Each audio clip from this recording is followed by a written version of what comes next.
সঙ্গে এমন নির্মম আচরণ করা হয়েছে, ফিরআউন যে আচরণ করেছিল মুসা নবীর সঙ্গে, এবং আজ পর্যন্ত আর কোন জালেমকে কোন নায়েব নবীর সঙ্গে এমন নির্মম আচরণ করতে দেখা যায় নাই। শেখ হাসিনা আমার সঙ্গে যে আচরণ করেছে, বিনা বিচারে মানুষের উপর জুলুম করে গিয়েছেন। 2009 সালে 57 জন সেনা কর্মকর্তাদেরকে নির্মমভাবে হত্যা করেছেন। 2013 সালে শাপলা চত্বরে অন্যায়ভাবে একতরফাভাবে নবী প্রেমিক হেফাজতে ইসলামের আলেম ওলামাদেরকে ঘুমন্ত অবস্থায়, তাহাজ্জুদরত অবস্থায় পাখির মতো গুলি করে হত্যা করেছেন।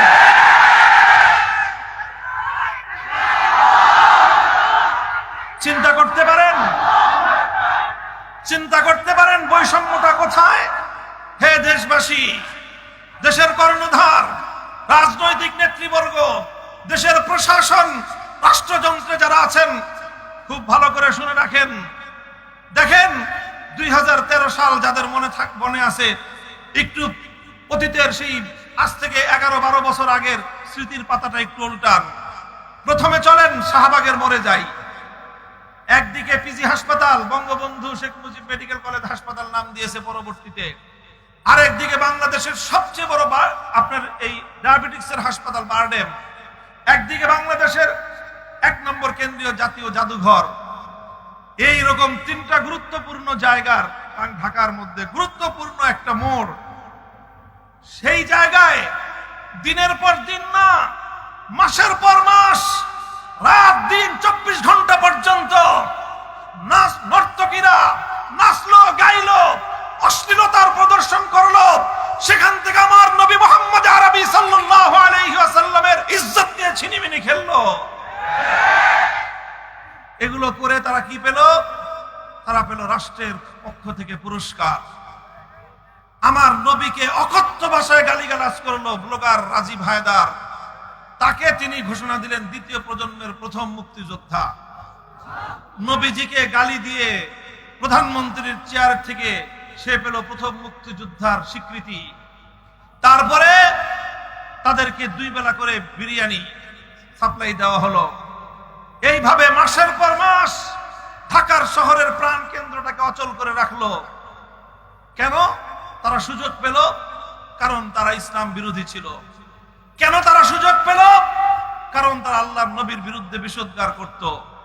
এই জন্য তাদেরকে এইভাবে বিরিয়ানি খাওয়ায়, টাকা পয়সা দিয়ে, সব ধরনের ফ্যাসিলিটিস দিয়ে, নিরাপত্তা দিয়ে তাদেরকে অন্যায় অশ্লীলতার আখড়া এখানে চালিয়ে যাওয়ার সুযোগ দেওয়া হলো। আর আমরা আল্লাহর পয়গম্বরের ইজ্জতের হেফাজতের দাবি নিয়ে শুধুমাত্র একটি দিন নয়, বিকাল থেকে 12 ঘন্টার সময় আমাদেরকে দেওয়া হয়নি। পরের দিন ফজর পর্যন্ত আমাদেরকে অবকাশ দেওয়া হয়নি। আমরা শাপলা চত্বরে অবস্থান করলাম। ওই ঘুমন্ত অবস্থায় সারা দেশ থেকে সারাদিন ক্লান্ত অবস্থায় কেউ টঙ্গী থেকে 10-12 কিলোমিটার হেঁটে এসেছে, কেউ গাবতলী থেকে হেঁটে 12 কিলোমিটার, 15 কিলোমিটার পায়ে হেঁটে এসে ক্লান্ত শ্রান্ত অবস্থায় নবী প্রেমিকরা রাস্তার উপর শুয়েছিল। কেউ ঘুমন্ত অবস্থায়, কেউ আধা ঘুমা অবস্থায়। ওই অবস্থায় সমস্ত আলো নিভিয়ে ভুতুড়ে পরিবেশ তৈরি করে সেখানে একটি যুদ্ধ পরিস্থিতি তৈরি করে তাদেরকে একতরফা ভাবে হত্যা করা হলো নির্বিচারে। এরপরে হত্যা করা হলো 2014 সালে বাংলাদেশের বিভিন্ন জায়গায় একতরফা নির্বাচন করতে গিয়ে। 2021 সাল বাংলাদেশের স্বাধীনতার সুবর্ণ জয়ন্তী। আমরা বললাম পালন করেন, অসুবিধা নাই। স্বাধীনতা আল্লাহ পাকের নিয়ামত, পূর্ণাঙ্গ না হোক, আমরা পতাকার স্বাধীনতা, মানচিত্রের স্বাধীনতাটুকু তো পেয়েছি, যদিও এটার এই স্বাধীনতাও আমাদের প্রতিবেশীদের কারণে আমরা সুফল ভোগ করতে পারি না। তবুও স্বাধীনতা পালন করবেন, আমরাও করব, ভালো কথা। তবে এই স্বাধীনতার উদযাপন করবার জন্য গুজরাটের কসাই হাজার হাজার মুসলমানদের রক্তে রাঙা সেই খুনি নরেন্দ্র মোদীকে আমরা এই স্বাধীনতা উদযাপনের বিজয় মঞ্চে দেখতে চাই না। এর দ্বারা স্বাধীনতার অনুষ্ঠান মহিমান্বিত হবে না, কলঙ্কিত হবে। শুধু এতটুকু কেন বললাম? এতটুকু কথা কেন বললাম? এই কথা বলার অপরাধে আর ওই যে ভাস্কর্যের বিষয়ে সতর্ক করেছিলাম যে এইভাবে ভাস্কর্য বানায়েন না, ক্ষমতা কারো চিরস্থায়ী না। কোনো একদিন আপনার ক্ষমতা চলে গেলে তখন আপনিও যাবেন, সাথে আপনার ভাস্কর্য তো যাবেই, সাথে আপনার মৃত পিতা তার মান সম্মান যাও ছিল ওটুকু ধুলোই না, শুধুমাত্র বাঙালিদের পেশাবের সাথে ভেসে যেতে পারে। এই কথা কেন বললাম? ক্ষুব্ধ হলেন, জুলুম করলেন, আর আমাদের 25 জন সন্তান এবং ভাইকে নির্বিচারে গুলি করে হত্যা করলেন। আসলো 2024 সাল, জুলাই মাসের 36 তারিখ পর্যন্ত। কত তারিখ? 36 তারিখ কেমনে? জুলাই মাস হলে আসলে 31 মাস, কিন্তু এদেশের ছাত্র জনতা তারা বলছে জুলাই বিপ্লব। এই জুলাই মাস যেতে দিব না, যে বিপ্লব শুরু হয়েছে জুলাই মাস শেষ, কয় তারা আজকে জুলাই মাসের 32 তারিখ, তারপরে বলে 33, তারপরে বলে 34, তারপরে বলে 35, তারপরে ঘোষণা দিল যে ফাইনাল খেলা 36 তারিখ। মুহতারাম হাজিরিন, কথাগুলো এজন্য বলতেছি, শুধু কটাক্ষ করার জন্য নয়, শিক্ষা গ্রহণ করার জন্য। 50 বছর পর পর এই ধরনের দৃষ্টান্ত আসে, কখনো 100 বছর পরে আসে, কখনো 1000 বছর পরে এরকম দৃষ্টান্ত প্রতিষ্ঠিত হয়। দৃষ্টান্তটা হলো এই, ওয়াসাকানতুম ফি মাসাকিনিল্লাযিনা যালামু আনফুসাহুম ওয়া তাবায়্যানা লাকুম কাইফা ফাআলনা বিহিম ওয়া দারাবনা লাকুমুল আমসাল। এই জালিমরা জুলুম করে করে প্রত্যেকটা জনপদে জুলুমের নিশানা রেখে গেছে। ঘরে ঘরে আজ সন্তান হারা মায়েরা হাজারি, কম করে হলেও 1000 বাংলার সন্তানকে হত্যা করা হয়েছে এই 1 মাসের মধ্যে। 1000 নিরপরাধ মানুষকে গুলি করে হত্যা করা পৃথিবীর ইতিহাসে বিরল ঘটনা। হত্যা করলো ঘরে ঘরে, আর সেই জুলুমের চিহ্ন বিদ্যমান। 1000 তো শুধু নিহত হয়েছে, চক্ষু হারিয়েছে কত শত মানুষ। চক্ষু ইনস্টিটিউটে গেলে চোখের পানি আপনারা কোনো পাষাণ মানুষও ধরে রাখতে পারবে না। তাগড়া তাগড়া যুবক, তাদেরকে কাছ থেকে এই বুলেট ছুড়ে গুলি, চক্ষু লক্ষ্য করে গুলি করা হয়েছে। এত চোখের উপর গুলি লাগে এমন নজির এবং এত বেশি ঘটনা পৃথিবীর ইতিহাসে পাওয়া যাবে না। ঘটনা থেকে প্রতীয়মান হয় যে লক্ষ্য করে চোখের উপর গুলি মারা হয়েছে। এই কারণে বিপুল পরিমাণ সম্ভাবনাময় চোখ অন্ধ হয়ে গিয়েছে, স্বপ্নগুলো ধূলিসাৎ হয়ে গেছে। অসংখ্য সন্তান পঙ্গুত্ব বরণ করেছে, পা কেটেছে, হাত কেটেছে। হাজার হাজার মানুষের শরীরের মধ্যে সারা জীবন এই জুলুম, এই অন্যায় এবং অবিচারের চিহ্ন বাংলাদেশের প্রতিটি অঞ্চলে ছড়িয়ে ছিটিয়ে আছে। গুমের শিকার হয়েছে কত মানুষ আল্লাহই ভালো জানেন। কত মা আজও পর্যন্ত তার সন্তানের আশায় রাতের বেলায় প্রহর গুনতে থাকে যে কখনো তার খোকা এসে দরজায় কড়া নেড়ে বলবে, মা আমি এসেছি। এই অপেক্ষায় অনেক মা এখনো তার সন্তানের জন্য প্রহর গুনতে থাকে। সবাই সান্ত্বনা দেয় যে মা তোমার ছেলে আর আসবে না, সবার মন মেনে গেছে, মায়ের মন তো এখনো মানে না। এই মা যখন আহ করে উঠে গভীর রজনীতে, মা যখন তার সন্তানের অপেক্ষায়, গুম হওয়া সন্তানের অপেক্ষায়, যখন কলিজার ভিতর থেকে আত্মচিৎকার বেরিয়ে আসে, তোমার কেমনে পতন ঘটলো বুঝো না? কেমনে পতন ঘটে বুঝো না? ওই একটা মায়ের একটা আত্মচিৎকার তোমার মতো হাজার ফেরাউন ধ্বংস হওয়ার জন্য যথেষ্ট। হে আমার মুসলমান ভাইয়েরা, হে আমার স্বজাতি, আমি আপনাদেরকে সতর্ক করতে চাই। উসিকুম ওয়া নাফসি বিতাকওয়াল্লাহি তাআলা।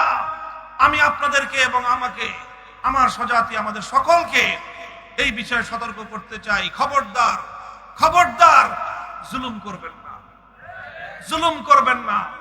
কখনো যদি কারো সঙ্গে সংঘাত, বিতর্ক, বিবাদ হয়ে যায়, চেষ্টা করবেন বিবাদ শান্তিপূর্ণ উপায়ে মিটিয়ে ফেলবার।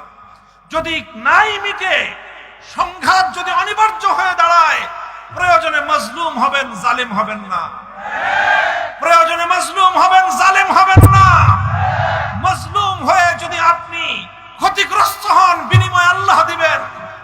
জালিম হয়ে আপনি যদি আরেকজনের ক্ষতি করেন, প্রতিশোধ আমার আল্লাহ নিবেন। আর আল্লাহর প্রতিশোধ সহ্য করার ক্ষমতা পৃথিবীর কোন মাখলুকের নাই।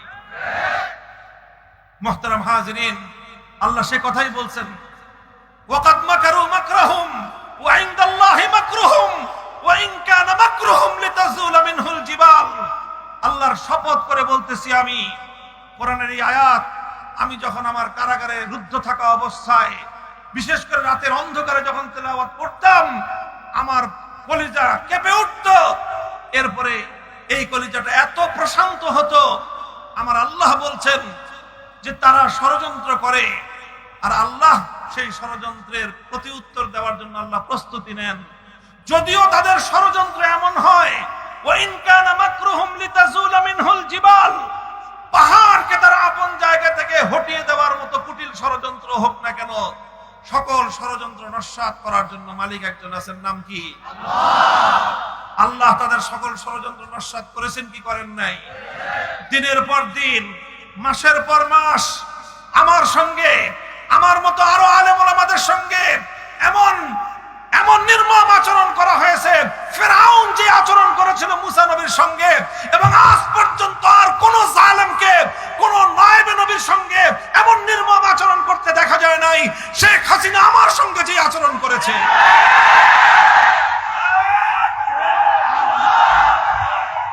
প্রিয় দেশবাসী, এলাকাবাসী, অনেক দীর্ঘ হয়ে গেছে আমার বক্তব্য। আমি এত লম্বা কথা বলার ইচ্ছা করেছিলাম না। আমি আমার আলোচনা শেষ করব এক শিক্ষার উপর, এক কথার উপর। জুলুম আমরা করব না, কাউকে জুলুম করতেও দেব না। জুলুম আমরা করব না, কাউকে জুলুম করতে। যেখানেই জুলুম দেখবেন, জালেমরা যেখানে আখড়া গাড়বে, মাজলুমরা ঐক্যবদ্ধ হয়ে সমস্ত জালিমের ভিত কাঁপিয়ে তুলতে হবে। প্রস্তুত থাকবেন তো ইনশাআল্লাহ? সমস্ত জুলুমের উৎখাত করে, সমস্ত জুলুমের উৎখাত করে ইনসাফপূর্ণ ন্যায় নীতি ভিত্তিতে একটি সমাজ গড়তে হবে। ইনসাফপূর্ণ, বৈষম্যহীন ন্যায় নীতির সমাজ গড়তে হলে মানব রচিত কোন তন্ত্রমন্ত্র দিয়ে এই পূর্ণাঙ্গ ইনসাফপূর্ণ সমাজ বাস্তবায়ন সম্ভব নয়। এর জন্য একমাত্র প্রয়োজন আরশের মালিক, আসমানের মালিক আল্লাহ রাব্বুল আলামিন প্রদত্ত খেলাফতের রাষ্ট্র ব্যবস্থার মাধ্যমেই ইনসাফপূর্ণ ন্যায়ের সমাজ কায়েম করতে হবে। কাজে আমাদের চূড়ান্ত মঞ্জিল, আমরা খেলাফত, আল্লাহর জমিনে আল্লাহর খেলাফত কায়েম করব ইনশাআল্লাহ। রাজি আছেন তো? আমরা বাংলাদেশ খেলাফত মজলিসের পক্ষ থেকে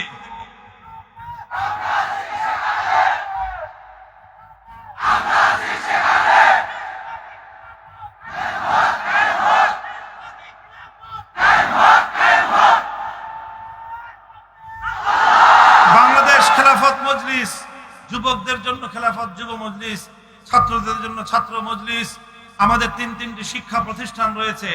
কি প্রতিষ্ঠান? শিক্ষা প্রতিষ্ঠান। এই সকল শিক্ষা প্রতিষ্ঠানগুলোর মাধ্যমে দেশ গঠনের সৈনিক তৈরি করা হবে ইনশাআল্লাহ। আমি আপনাদেরকে আহ্বান জানাই, আপনারা এতে শামিল হয়ে আমাদের হাতকে শক্তিশালী করবেন। এইভাবে ধাপে ধাপে ইনশাআল্লাহ আমরা আল্লাহর দ্বীনকে বিজয়ী করার মাধ্যমে চূড়ান্ত মঞ্জিল পর্যন্ত পৌঁছব। আমি আমার আলোচনা শেষ করতেছি।